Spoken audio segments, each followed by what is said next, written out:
Aujourd'hui, j'aimerais répondre à la question posée par Manu. Le problème de Manu, c'est que Manu a créé une tonne de contenu. Et quand je dis une tonne de contenu, je veux vraiment dire une quantité immense parce que Manu enseigne la batterie. Et si on va voir sur son site, ça va ressembler à ceci, mon prof de batterie. Et donc, Manu a beaucoup de contenu comme ça sur son site et blog, avec des articles, des vidéos, et ce sont des vidéos avec beaucoup d'infos. 5 rythmes endiablés pour jouer du funk à la batterie. Bon, on est sur une vidéo de 18 minutes, vidéo informative de 18 minutes, qui à la fin propose une fiche pratique qu'on peut télécharger. Et donc, Manu, des vidéos comme ça, il en a des dizaines et des dizaines et des dizaines. Alors, comment est-ce qu'on fait pour rentabiliser tous ces contenus-là? Eh bien, en fait, ce qu'il faut comprendre, c'est qu'il y a 4 façons optimales d'exploiter les contenus gratuits. Et ces 4 façons, elles correspondent en fait au processus de base de stratégie marketing d'une entreprise qui est trafic, audience, clientèle, fidélisation. Donc ça, c'est ce que j'enseignais dans ma formation Séduire le client depuis 2010. Et le principe en fait de ça, trafic, audience, clientèle, fidélisation, c'est de dire, mais d'abord, il nous faut amener à nous ce que j'appellerais des suspects. Un suspect, c'est quelqu'un qui tombe sur nos contenus, nos sites, notre standard téléphonique, notre point de vente, mais on ne sait pas encore si cette personne est qualifiée. Par exemple, je dis souvent en rigolant que quelqu'un qui arrive sur mon site séduireleclient.com, on ne sait pas si cette personne, c'est un entrepreneur qui veut faire une stratégie marketing ou si, j'en sais rien, il veut monter une boîte de escort girls. Voilà, on ne sait pas. Quelqu'un qui arrive sur monprofdebatterie.com, c'est peut-être un faible pourcentage, mais il y a sûrement des gens qui arrivent sur monprofdebatterie.com en pensant qu'on parle de batterie automobile, par exemple, qu'en sais-je. Et donc, on ne sait pas, juste parce que quelqu'un a visité, si c'est une personne qualifiée. Donc, cette personne, c'est du trafic, c'est juste des suspects. Ils deviennent des prospects quand ils nous ont donné leurs coordonnées pour les recontacter. Et là, ça devient des prospects parce c'est quelqu'un qui s'est spécifiquement inscrit pour recevoir la fiche pratique associée à la vidéo 5 rythmes endiablés pour jouer du funk à la batterie. Bon, clairement, ce gars-là, il veut jouer de la musique. Enfin, voilà, il n'y a pas confusion possible. C'est un prospect. Et donc, c'est quelqu'un de qualifié pour après pouvoir lui vendre un programme, un guide, une leçon, un coaching, un concert.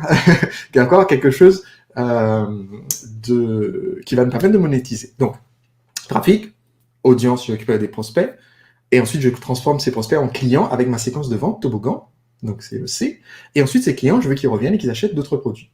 Donc, quelles sont mes 4 façons optimales d'utiliser tous les contenus gratuits qui ont déjà été créés? Première façon optimale, eh bien, la première chose que Manu doit faire, c'est poster les vidéos en question sur YouTube, sur Facebook, sur tous les réseaux sociaux qu'il peut, pour amener des personnes à trouver ces vidéos quand les personnes vont faire des recherches, jouer de la batterie, jouer du funk à la batterie, apprendre la batterie, débuter à la batterie, etc., etc. Donc ça, c'est la première façon. Si on regarde sur sa chaîne, on voit fréquence d'entraînement idéale, débuter le reggae à la batterie, améliorer le son, rythme varié pour les batteurs motivés, etc., etc. Donc ça, c'est une façon de générer du trafic. Deuxième façon de générer du trafic, on va reprendre ces vidéos parce que lui, il fait des vidéos en profondeur et on va les découper pour faire des pépites. Donc là où une vidéo ici va durer 8 minutes, dans une vidéo de 8 minutes, il y a peut-être 3 bons conseils qui peuvent être découpés pour en faire des pépites. Une pépite, c'est une très courte vidéo qui, je vais donner un exemple. C'est une très courte vidéo qui reprend juste un des conseils, qui a un titre en accroche et qui a des sous-titres en dessous. Si on regarde un petit peu à quoi ça ressemble, par exemple, sur ma chaîne Instagram, eh bien, tout ça, en fait, ce sont des pépites. C'est issu de longues vidéos que j'ai faites. Certaines vidéos durent 2 heures, 3 heures. Certaines sont des extraits de formation complète, mais en fait, chaque pépite est juste un extrait de peut-être 1 minute. Vous pouvez avoir un blog.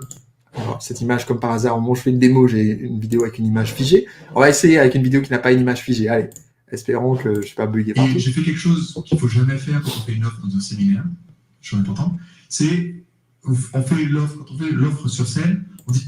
Voilà, donc j'ai une vidéo ici qui a une accroche parce que c'est ça que les gens vont voir quand ils vont visiter Facebook, Instagram ou autre, ils vont voir l'accroche et ils vont cliquer.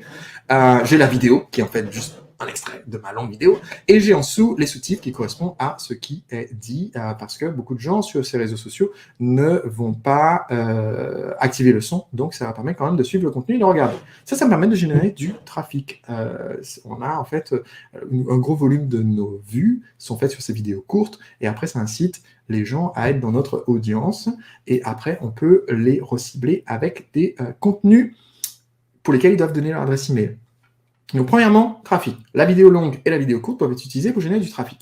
Deuxièmement, une fois que j'ai déjà créé mon audience, eh bien je vais utiliser ma vidéo longue pour générer une audience. C'est-à-dire que je peux prendre, dans ma vidéo longue, je peux à la fin faire un appel à l'action. C'est ce que fait Manu. On l'a vu, sa longue vidéo que je montrais à l'écran à l'instant. À la fin de sa longue vidéo, je vous recommande alors de vous entraîner au préalable avec mes 10 rythmes rock incontournables pour débuter la batterie, ainsi que mes 15 rythmes rock pour développer sa coordination à la batterie, qui se trouve d'ailleurs juste ici. Donc, en fait, il fait l'appel à l'action, disons, voilà, j'ai des guides, et sur sa vidéo sur YouTube, il y a les liens pour aller donner son email. On peut s'abonner sur Facebook, etc. Il y a le lien de son site, mais il y a le lien qui mène vers l'article. D'ailleurs, petit défaut, Manu, si tu nous regardes, ici, en fait, il faudrait directement sur... Parce que là, tu as mis le lien sur YouTube, du lien qui mène vers l'article, où il y a le formulaire. En fait, tu peux directement faire le lien sur YouTube du formulaire, ou de la page de capture, sans qu'on retombe ici, parce que sinon, on va penser qu'on revoit la même vidéo, donc tu vas avoir moins de taux de conversion. Donc, ma vidéo sur YouTube, hop, appel à l'action, je récupère l'email. Bon. Maintenant, ma vidéo sur mon blog, pareil, appel à l'action, je récupère l'email. Très bien. Mais je peux aussi faire une publicité sur Facebook, sur YouTube, où je dis, non pas, parce que là, la vidéo fait un appel à l'action pour recevoir autre chose. Mais en fait, je peux aussi très bien dire aux gens qu'ils peuvent donner leur mail pour recevoir la vidéo.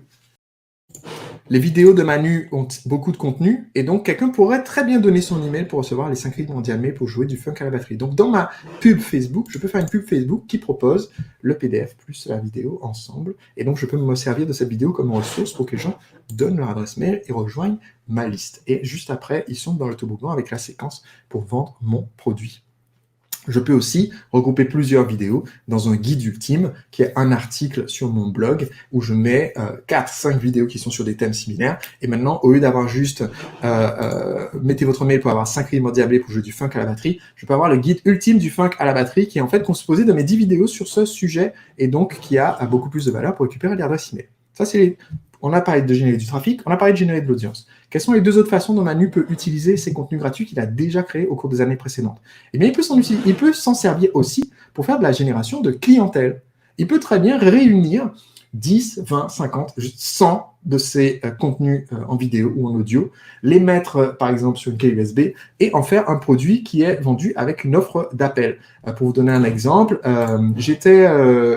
donc il y a quelques années, je suis parti en safari au Kenya pour donc on a fait un safari et on a fait l'inauguration en fait d'une école que nous avons cofinancée, puisque le mouvement des entrepreneurs libres, nous sommes partenaires d'une ONG qui s'appelle Village Impact, Village Impact, et nous construisons en fait des écoles pour les personnes qui sont dans ces pays qui sont ce qu'on appelle des réfugiés internes, c'est-à-dire les gens qui des guerres civiles ou menaces de guerre civile ont forcé à se déplacer et qui aujourd'hui sont des populations déplacées qui n'ont pas d'infrastructure. Et en fait, on construit l'école parce qu'on est convaincu que si on construit d'abord l'école dans le village, toutes les maisons sont en terre, on construit d'abord une école, eh bien, en fait, c'est la meilleure façon de fédérer la communauté. Et en fait, quand toute une communauté, un village, toute une ville se crée autour d'une école, c'est une des meilleures façons de démarrer, en fait, donner un nouvel espoir à cette communauté. Donc, lors de ce voyage au Kenya, j'ai eu la chance de le passer en fait avec Russell Brunson, qui était un de nos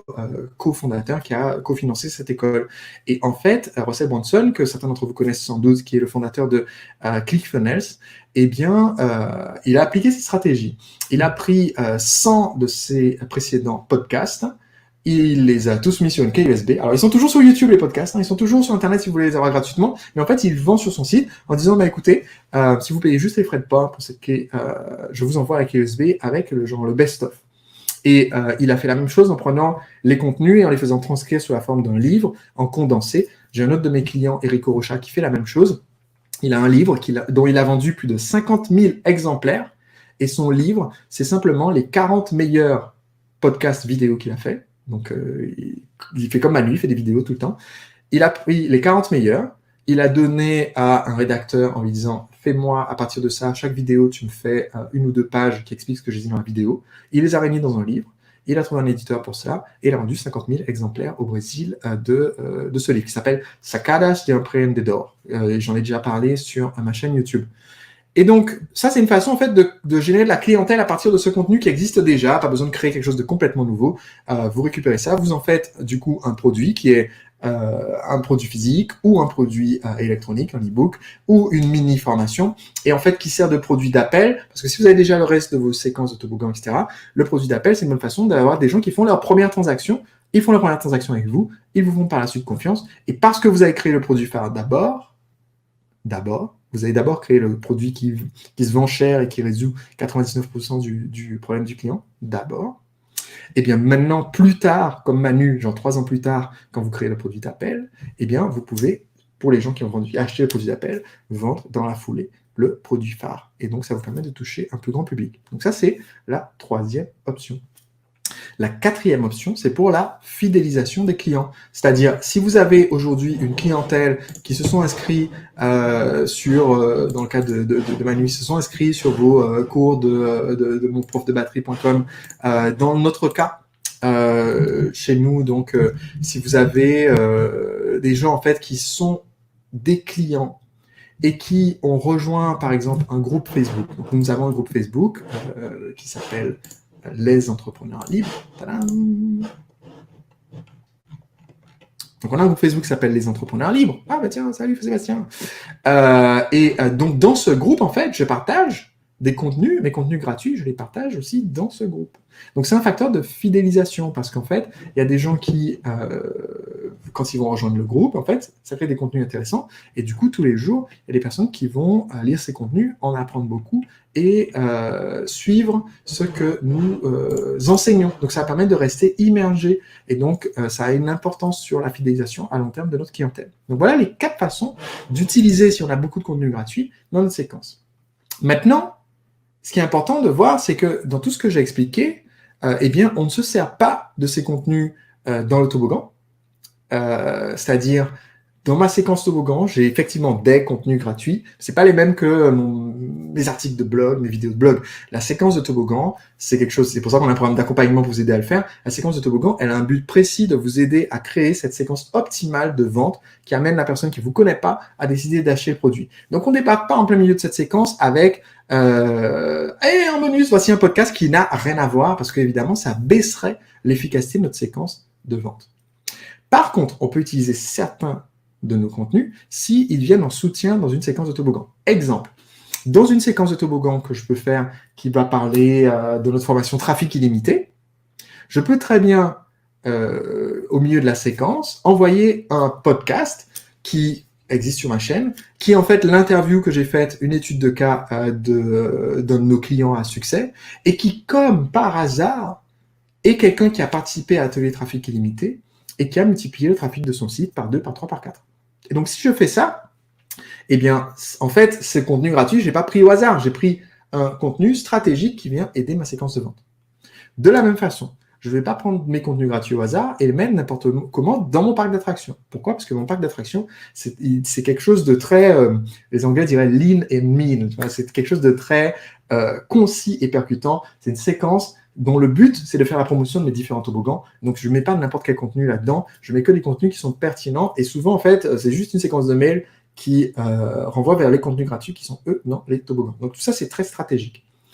Dans le jacuzzi, c'est-à-dire dans la liste où je mets tous les gens qui n'ont toujours pas acheté après avoir vu toutes mes séquences optimales de vente, eh bien, à ce moment-là, oui, si je fais un podcast hebdomadaire, si je fais un article de blog récapitulatif chaque semaine ou autre, ça, je les envoie au jacuzzi, il n'y a pas de souci, parce que le but du jacuzzi, comme le nom l'indique, c'est de garder les gens confortables et au chaud. Donc, à ce moment-là, eh bien, je peux envoyer mes contenus hebdo, il n'y a pas de souci. Mais idéalement, si on est dans le cas de Manu, si j'ai déjà 70, 200, 300 contenus gratuits, eh bien en fait, je ne vais pas les utiliser nécessairement dans mes séquences de mail, ou alors je vais utiliser que le best-of. Mais il ne faut pas se dire que parce que le contenu existe, il faut absolument que je le balance par mail à tout le monde. Ce n'est pas du tout optimal. Donc, pour vous donner mon exemple, j'ai plus de 1500 vidéos sur ma chaîne YouTube, beaucoup sont non répertoriées, parce que je crée plus de contenu que je ne pouvais en diffuser. J'ai recruté une équipe maintenant pour m'aider à le diffuser, donc on augmente le rythme de publication sur YouTube. Mais même si on en publie 4 vidéos par jour sur YouTube, on ne va pas publier 4 vidéos par jour sur notre liste email, parce que si on envoie 4 mails par jour avec les vidéos, les gens vont péter un câble. Un mail par jour, ça irait très bien. 4 mails par jour, ça fait trop. Et donc, il y a un juste milieu à trouver. Donc, voilà pourquoi et comment utiliser les 4 façons efficaces d'utiliser les contenus gratuits que vous avez créés.